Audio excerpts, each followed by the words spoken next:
The morning started like any other at NASA's main communications center. Tom Miller, the lead communications officer, was sipping his coffee when every screen in the facility suddenly went dark. Before anyone could react, they lit up again with a symbol none of them had ever seen before, a spiral of stars that seemed to move on its own. "Sir, we're receiving a transmission," called out one of the technicians.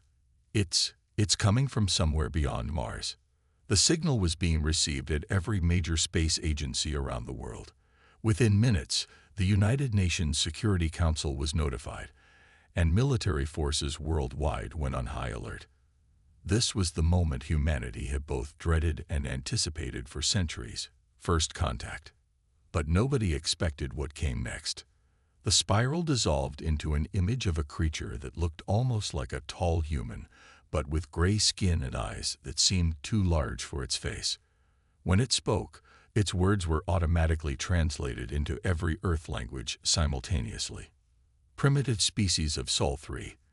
The alien began, its voice carrying a mechanical undertone. "We are the Galactic Council, governing body of all civilized spacefaring races in this sector. Your planet has been monitored since your first radio transmissions. We have determined that your species has failed to achieve the minimum requirements for independent planetary status." The world watched in stunned silence as the creature continued. "Your technological progress is insufficient. Your space exploration attempts are crude. Your social structure is chaotic. Therefore, by decree of the Council, your world will be placed under direct Council control. All resources and governance will be managed by appointed Council representatives." Military commanders in every nation began mobilizing their forces, but they all knew their current weapons might be useless against a civilization capable of interstellar travel. "You have 48 Earth hours to surrender control of your governing bodies and natural resources," the alien declared. "Failure to comply will result in immediate planetary pacification. Resistance is not advised. Your primitive weapons cannot harm our ships. This is not a negotiation." The transmission ended as abruptly as it had begun, leaving the world in chaos. Emergency meetings were called in every major capital. The UN Security Council gathered for an unprecedented emergency session. In a secret bunker deep beneath the Rocky Mountains, the highest-ranking military leaders from several nations had already gathered. General Robert Adams of the United States looked around the room at his counterparts from other countries. Despite decades of rivalries and conflicts, they all shared the same grim expression. "Ladies and gentlemen," he said, standing at the head of the table, "it seems our worst-case scenario has arrived." However, a slight smile crossed his face. "This might also be exactly what we've been preparing for." Admiral Emma Wilson from the British Royal Navy nodded. "The Council clearly believes their scans of Earth are accurate. They have no idea about Project Guardian or the Artemis Protocol," added General Lai from the Chinese military. "Our apparent technological backwardness has worked in our favor. They see only what we wanted them to see." The room fell silent as they all considered the magnitude of what was about to happen. For over 50 years, the world's major powers had maintained a secret agreement. While they fought and competed on the surface, deep underground they had been working together, preparing for this exact scenario. "They've given us 48 hours, General Adams said, looking at his watch. "That's more than enough time to activate all our hidden defenses. The question is, do we wait for them to strike first, or do we show them exactly how primitive we really are?" The military leaders looked at each other, years of preparation coming down to this moment. They had hidden their true capabilities not just from their own people, but from the watching eyes above. Orbital weapons disguised as debris, defense systems masked as regular satellites, and technologies that would shock even the Galactic Council, all waiting to be unleashed. "Let them make the first move," Admiral Wilson suggested. "Let them believe their own propaganda about our weakness. The greater their confidence, the harder they'll fall." General Lai smiled. "As the ancient saying goes, appear weak when you are strong. We have played this part for decades. Let us maintain it for just a little longer." The fate of Earth hung in the balance, but humanity wasn't as defenseless as the Galactic Council believed. In fact, they were about to learn a harsh lesson about underestimating the creatures they considered primitive. The countdown to humanity's revenge had begun. Deep beneath the ice of Antarctica, in a facility unknown to most of humanity, thousands of engineers and scientists were working at maximum speed. The massive underground complex stretched for miles, filled with technology that would seem impossible to most people on Earth. Dr. James Walker stood before a giant holographic display showing hundreds of small dots orbiting Earth. Each dot represented a piece of what the world thought was space junk. He smiled, knowing that in less than 24 hours, the Galactic Council would learn the truth. Status report. He called out to his team. All orbital platforms showing green, replied his assistant Mary. The disguise systems are working perfectly. The Council's scans still show them as inactive debris. What appeared to be abandoned satellites and old rocket parts were actually advanced weapon platforms. For 50 years, every space launch had carried a secret payload. While the world watched rockets carrying simple satellites, these missions had been placing pieces of Earth's defense system in orbit.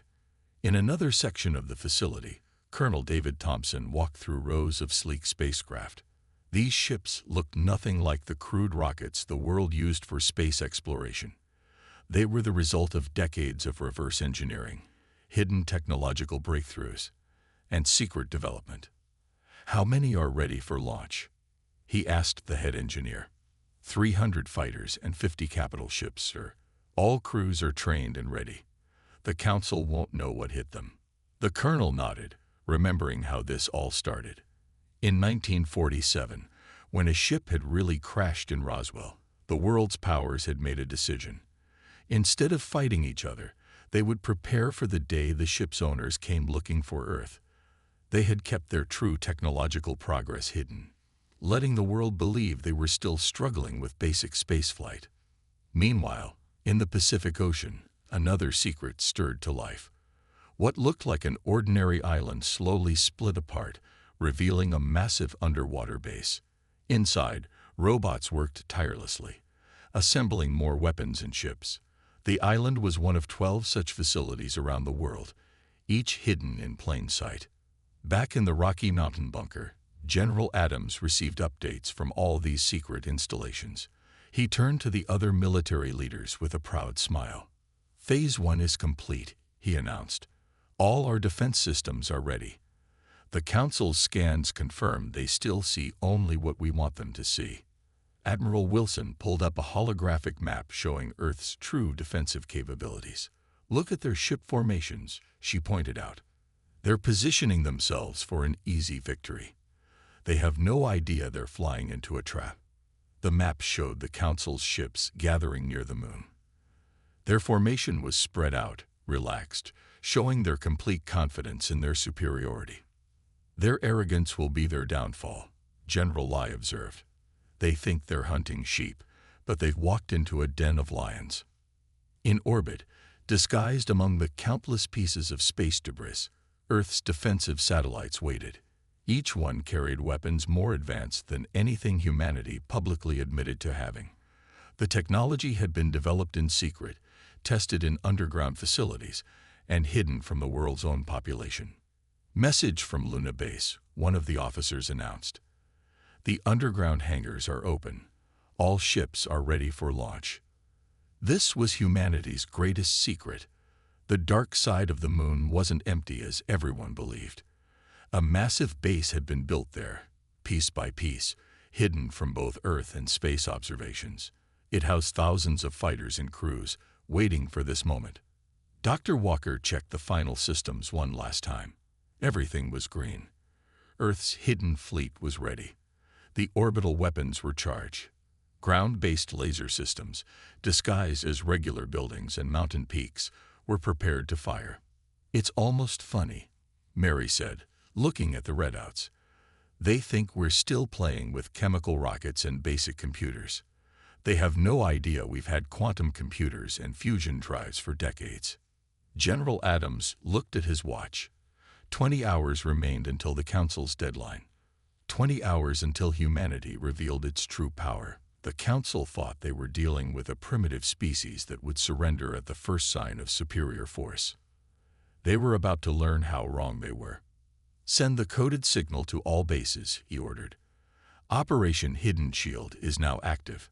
May God have mercy on them, because we won't." The Council's deadline arrived with a display of overwhelming force.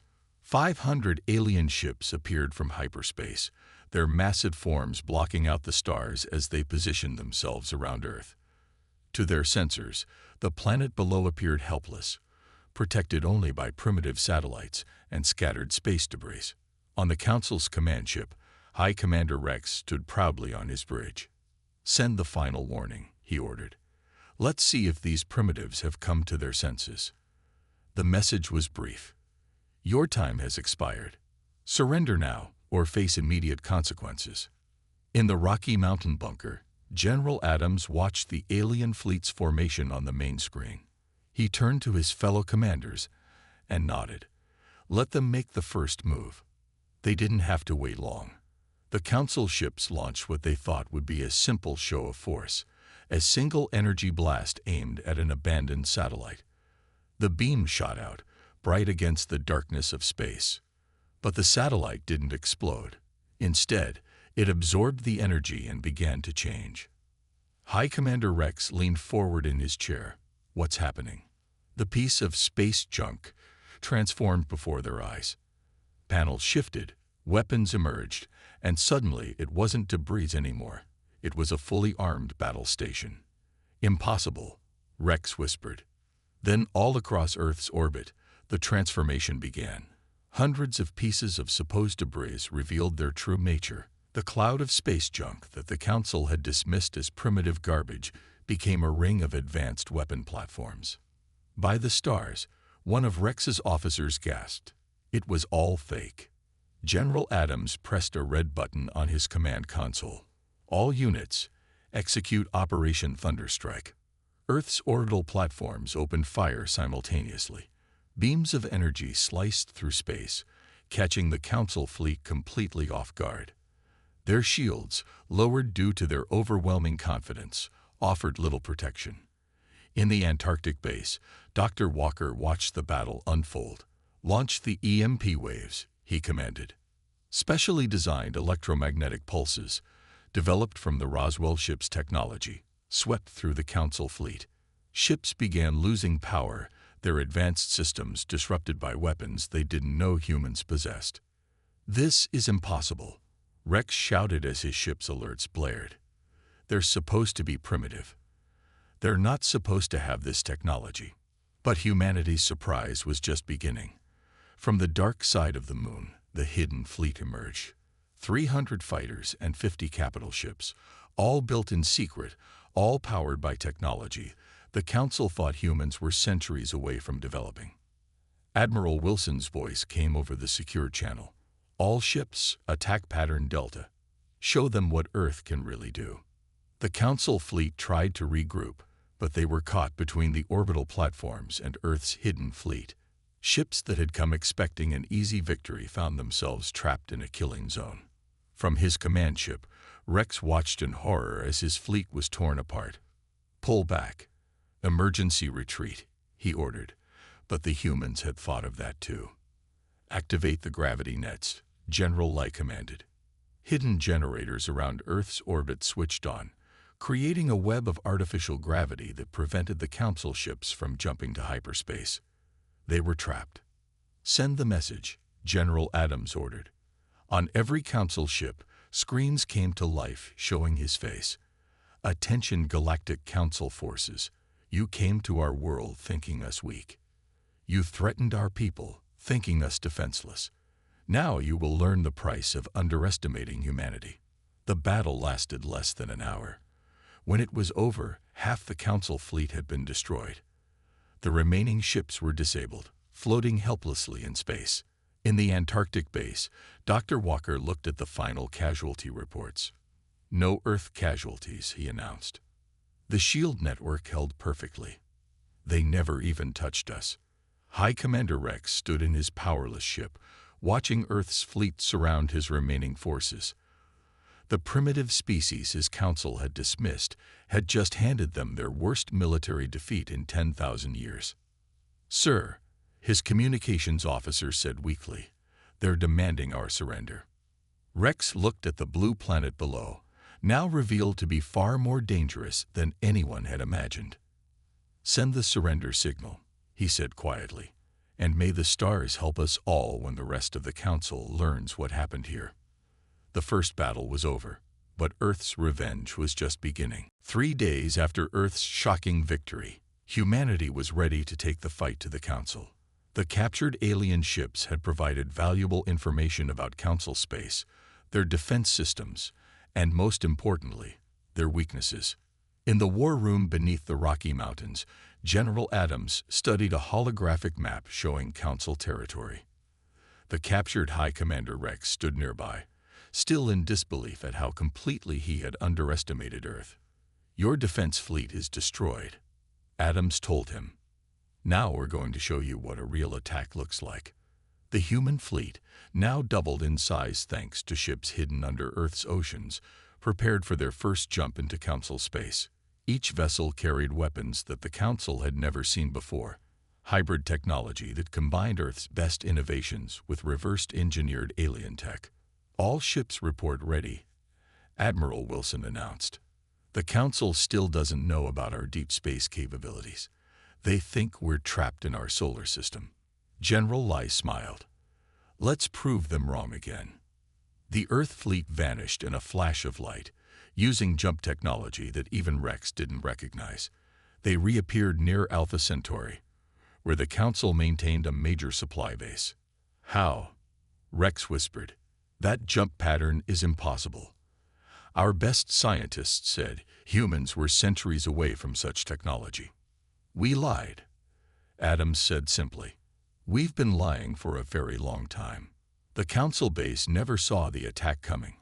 Earth's ships appeared from multiple directions at once, using attack patterns that made no sense to the alien defenders. While Council ships moved in rigid, traditional formations, Earth's vessels seemed to dance through space, unpredictable and deadly. In his flagship, Admiral Wilson watched the battle unfold. "Launch the Ghost Squadrons," he ordered. Special stealth fighters, completely invisible to Council sensors, streaked toward the base. The Council ships fired blindly, unable to lock onto targets they couldn't see. Within minutes, the base's main defenses were crippled. "Impossible," Rex shouted. "Those fighters, they're using cloaking technology that doesn't exist." "It exists," Adams corrected him. "We just never told anyone about it." The battle for Alpha Centauri lasted 20 minutes. When it was over, humanity had captured their first alien star system. But they weren't done. Dr. Walker's voice came over the command channel. "General, the captured base's computers are giving us everything. Defense codes, patrol routes, shield frequencies, the Council's entire military network. They thought we were too primitive to be a threat," General Lai said. "So they never bothered to change their codes or update their security." The Earth fleet split into 3 groups, each targeting a different Council system. The aliens scrambled to respond, but their rigid military doctrine was useless against humanity's unconventional tactics. One Council commander reported in panic, "They're not fighting like primitives. Their ships move like water. Their weapons change frequency with every shot, and half the time we can't even see them." In the Rocky Mountain bunker, Rex watched his civilization's military might crumble before the species he had come to conquer. "Your deception," he said quietly. "How long were you planning this?" "Since the day your people crashed at Roswell," Adams replied. "We knew someone would come eventually. So we hid our progress, let everyone think we were still playing with rockets and satellites. Every public failure was carefully planned. Every space mission that looked primitive was cover for something else." The reports kept coming in. 3 more Council bases had fallen. Earth's fleet seemed to be everywhere at once, using jump patterns that defied Council mathematics and weapons that ignored alien shields. "Sir," Mary called from her station, "the Council's Central Command is calling an emergency session. They're trying to coordinate a response. Adams nodded. Let them meet. Let them plan. They still don't understand what they're dealing with. He turned to Rex. You came to Earth expecting to find savages playing with simple technology. Instead, you found a species that has spent decades preparing for war. Your council thought it was starting a simple conquest. Instead, they started their own destruction. The screens showed more Earth ships emerging from hyperspace near council worlds.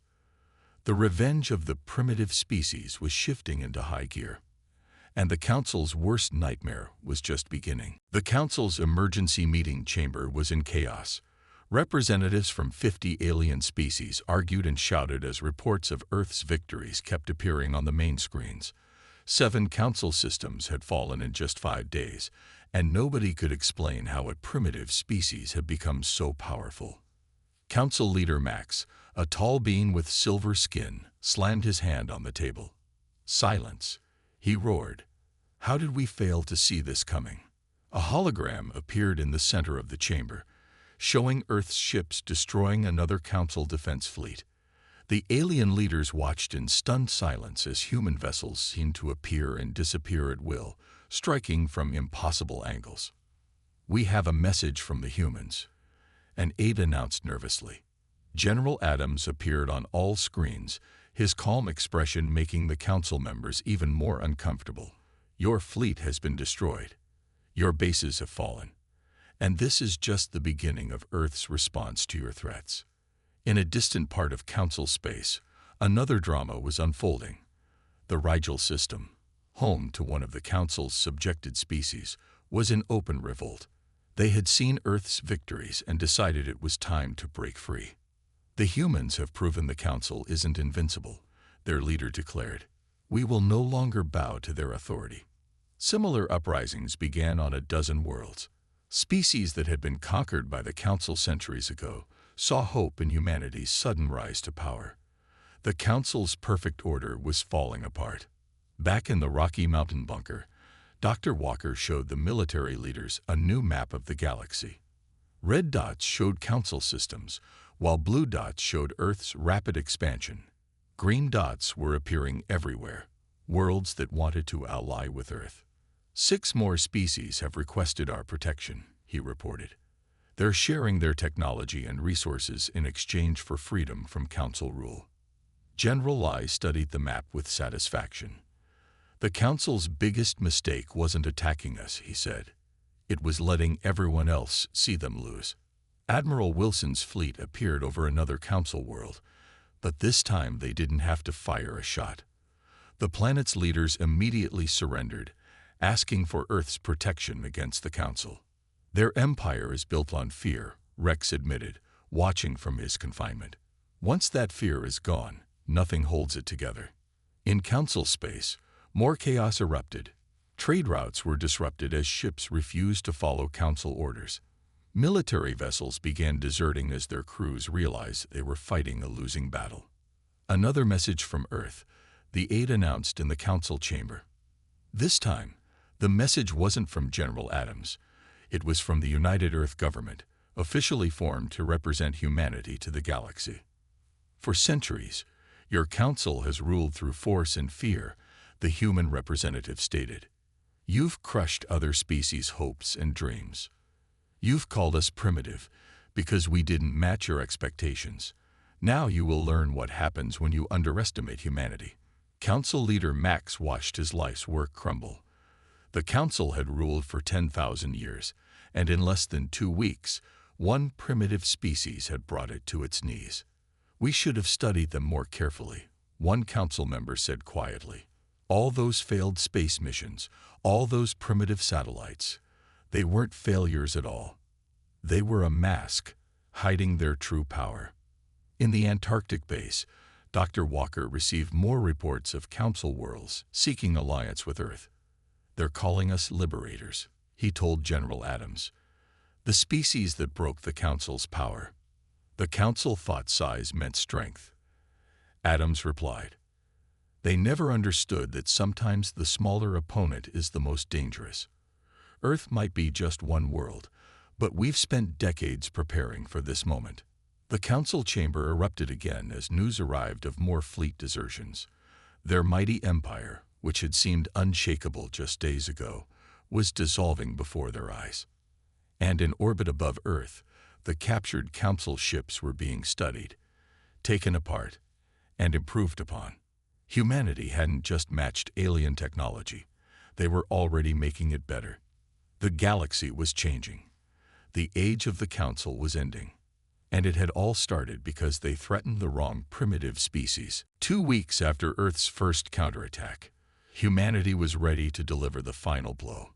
The combined Earth fleet, now joined by ships from freed alien worlds, gathered near the Council's capital system. Over 2,000 vessels prepared for what would be the last major battle of the war. From his new flagship, a captured and improved Council warship, General Adams addressed the fleet. Today we end the Council's reign of terror. Today we show the galaxy that no species has the right to call themselves superior to others. The Council capital was protected by their last remaining fleet. 500 ships gathered in desperate defense of their seat of power.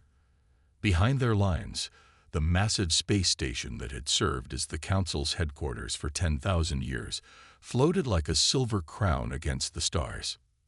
In the Council chamber, Leader Max watched the approaching fleet with dread. "How?" he whispered. "How did it come to this?" His aide, braver than most, answered. "We believed our own propaganda, sir. We thought being older meant being better. We never imagined a younger species could surpass us." Dr. Walker's voice came over the Earth Fleet's command channel. "All ships report ready. The new weapons are charged and targeting systems are locked." These weren't the same ships that had defended Earth. In just 2 weeks, humanity had combined their technology with captured Council systems to create something entirely new. The Council was about to face weapons they had never imagined possible. "All ships, Battle Formation Delta," Admiral Wilson commanded. The fleet split into 5 groups, each adopting the fluid, unpredictable patterns that had proven so effective against rigid Council tactics. "They're powering up their defense grid," Mary reported from her station. "Standard Council patterns. They haven't learned anything new." General Lai smiled from his command chair. "Of course not. They've spent so long believing they were perfect, they never learned how to improve." The Council fleet moved to intercept, forming the same traditional battle lines they had used for centuries. They never stood a chance. Earth's ships struck from multiple directions at once, their improved drives letting them jump in and out of hyperspace mid-battle, something the Council had always thought impossible. The Ghost Squadrons, now larger and more advanced, slipped through enemy formations unseen, destroying ships from within their own lines. "Impossible." A Council commander screamed as his ship's systems failed. "Their weapons, they're using our own technology against us, but better. That's the difference between us," General Adams transmitted to the failing Council ships. "You stopped learning. You thought you knew everything. Humanity never stops learning, never stops improving." The battle for the capital lasted less than an hour. Council ships either surrendered or were destroyed, their ancient tactics useless against humanity's evolved warfare. The path to the capital station lay open. In the Rocky Mountain bunker, Rex watched the battle's final moments. "I understand now," he said quietly. "Your greatest weapon wasn't your technology. It was your ability to adapt and grow." The massive Earth fleet surrounded the Council station. On the command channel, Admiral Wilson spoke. "Council station, your fleet is destroyed. Your empire has fallen. Surrender now." Inside the station, Leader Max looked at his fellow Council members. Some were crying, others sat in shocked silence. 10,000 years of absolute power ended in just 2 weeks by a species they had dismissed as primitive. "Send the surrender signal," Max ordered, his voice breaking. Dr. Walker's screens lit up with surrender confirmations from across the station. "It's done," he reported. "The Council has officially surrendered." But humanity wasn't finished. General Adams opened a channel to all Council worlds and their former subjects. "The Council's reign is over. But this isn't just a human victory. This is a victory for every species they ever looked down upon, ever called primitive, ever tried to control. The screen showed celebrations erupting across the galaxy. Former slave species cheered their freedom. Council worlds accepted the new reality. A new age was beginning. "Prepare for boarding," Adams ordered. "It's time to show the council leaders exactly what a primitive species can do." The final phase of Earth's revenge was about to begin, and the galaxy would never be the same. 1 month after the fall of the Council Station, representatives from over 200 alien species gathered in a newly constructed space station orbiting Earth. The massive structure, built using a combination of human innovation and alien technology, symbolized the dawn of a new galactic age. In the Grand Assembly Hall, the former council leaders stood before the gathered species. They wore simple gray clothes instead of their once magnificent robes. Leader Max, once the most powerful being in the galaxy, looked old and tired. General Adams stepped up to the speaker's platform. The room fell silent. 3 months ago, the council threatened Earth with destruction if we didn't submit to their rule, he began. They called us primitive. They thought we were weak. Today, they will witness the true nature of humanity. Everyone expected punishment. Instead, Adams surprised them all. "Earth will not rule the galaxy as the Council did," he announced. "We will not repeat their mistakes. Instead, we propose the formation of the Galactic Alliance, where every species has an equal voice." Murmurs of surprise filled the hall. The former council members looked up in shock. "But you conquered us," Leader Max said, confused. "You have the power to rule everything." "That's the difference between us," Adams replied. "Having the power to rule doesn't give you the right to rule. Earth didn't fight for control.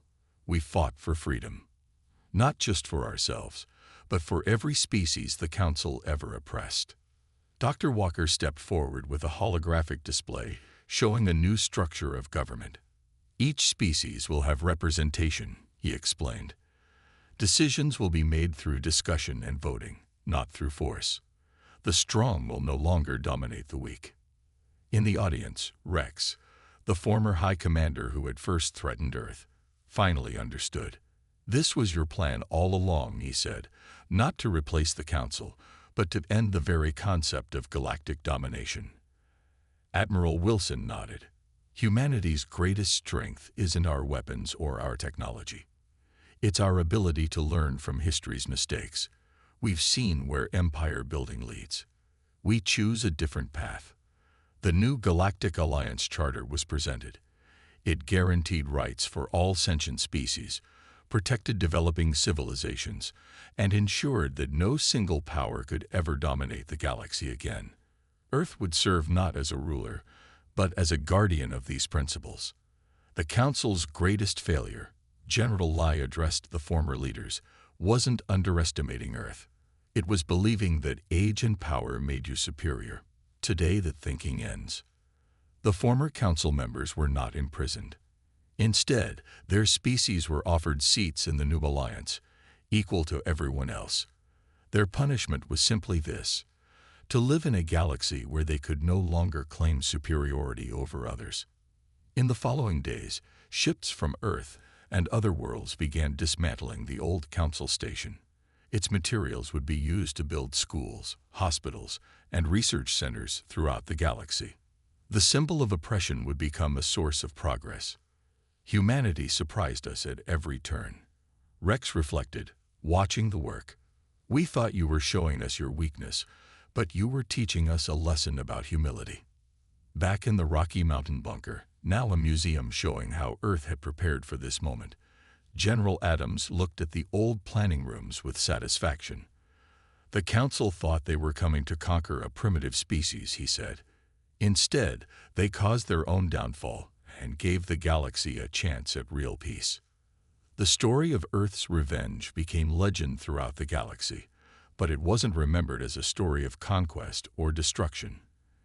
Instead, it was remembered as the moment when the concept of primitive species died forever, when the galaxy learned that true civilization isn't measured by age or power, but by wisdom and justice.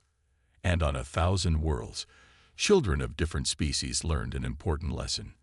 Never judge another species as primitive, because they might just surprise you. The Council's shock at Earth's revenge had transformed into something far more powerful: understanding. And in the end, that was humanity's greatest victory of all.